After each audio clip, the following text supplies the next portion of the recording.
pegunungan Verbeek yang diselimuti kabut padi terhampar sebuah danau purba yang bernama Matano. Airnya biru pekat sedalam rahasia bumi yang belum seluruhnya terkuak manusia.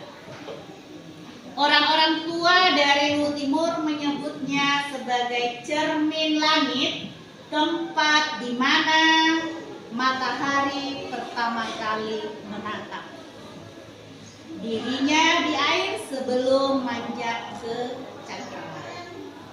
Konon jauh sebelum tanah ini dikenal sebagai Sorowako, danau itu hanyalah sebuah lembah sunyi. Di dalam lembah itu hiduplah suku kuno yang disebut dengan Tomatano. Kaum penjaga air yang dipercaya memiliki hubungan darah dengan roh-roh penjaga bumi. Mereka hidup bersahaja, menanam sagu, menangkap ikan, dan memuja air sebagai ibu kehidupan. Dalam kepercayaan lama, air bukan sekedar sumber kehidupan, melainkan juga penghubung antara dunia manusia dan dunia roh. Maka setiap tetes yang jatuh ke tanah dianggap suci. Dan setiap riak di permukaan air dipercaya membawa pesan dari leluhur. Di tepian danau yang kini dikenal dengan Desa Matano, sering diadakan upacara malam bulan purnama.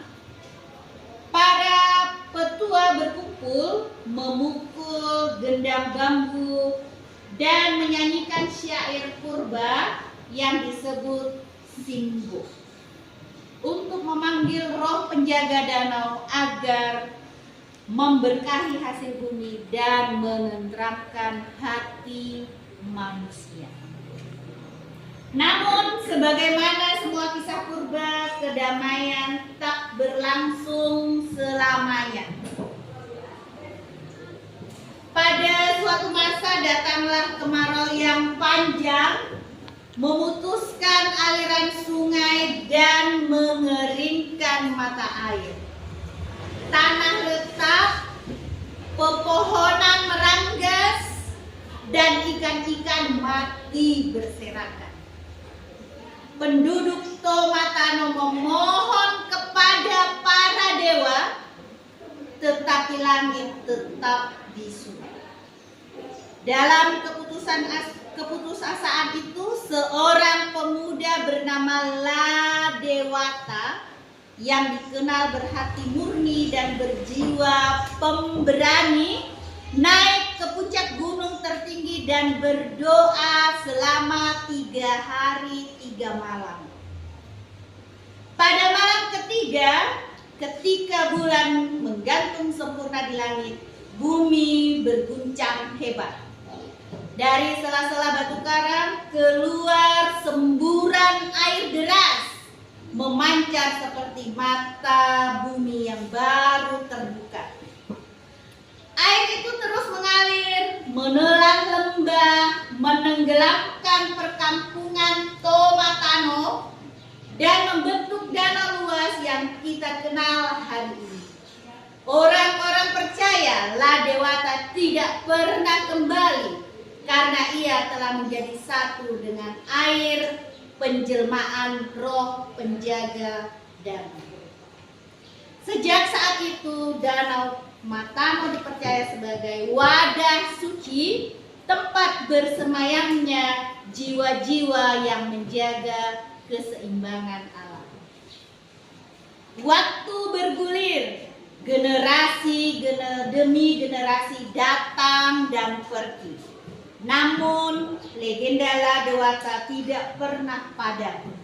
Hingga kini, masyarakat sekitar masih percaya bahwa ketika matahari terbenam di ufuk barat dan permukaan danau berkilau kemerahan keemasan, sesosok bayangan akan tampak melintas di atas air. Ia bukan manusia, bukan pula roh jahat, melainkan penjaga yang mengawasi agar manusia tak lupa menjaga tanah warisan leluhur.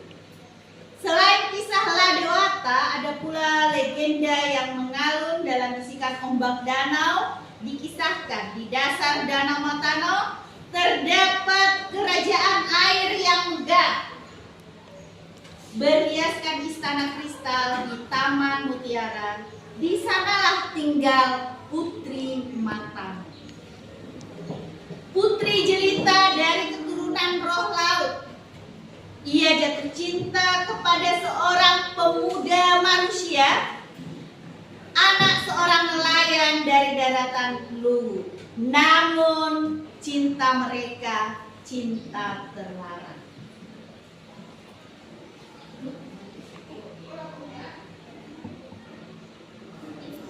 Dalam kesedihannya, sang putri mengirim hujan deras selama 7 hari 7 malam, menenggelamkan daratan dan menciptakan kabut abadi di atas permukaan danau. Kabut yang hingga kini masih sering menyelimuti pagi-pagi di matanya.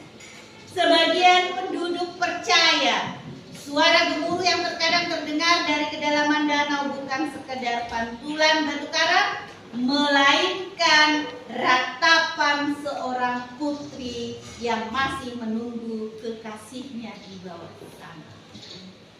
Dan setiap ikan yang muncul di permukaan pada malam bulan purnama adalah utusan kerajaan air, mengingatkan manusia bahwa cinta dan kesetiaan melintasi batas alam.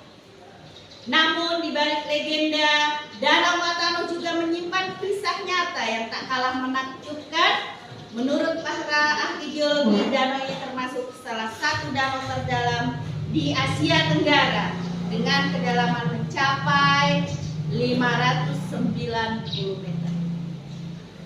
Usianya diperkirakan telah ribuan tahun. Sisa dari zaman purbakala, bumi Sulawesi membentuk dirinya dari lipatan gunung api dan patahan tektonik. Airnya yang jernih dan kaya mineral menjadikan tempat hidup bagi spesies langka. Beberapa di antara mereka ditemukan di tempat lain di dunia, tak ditemukan di tempat lain.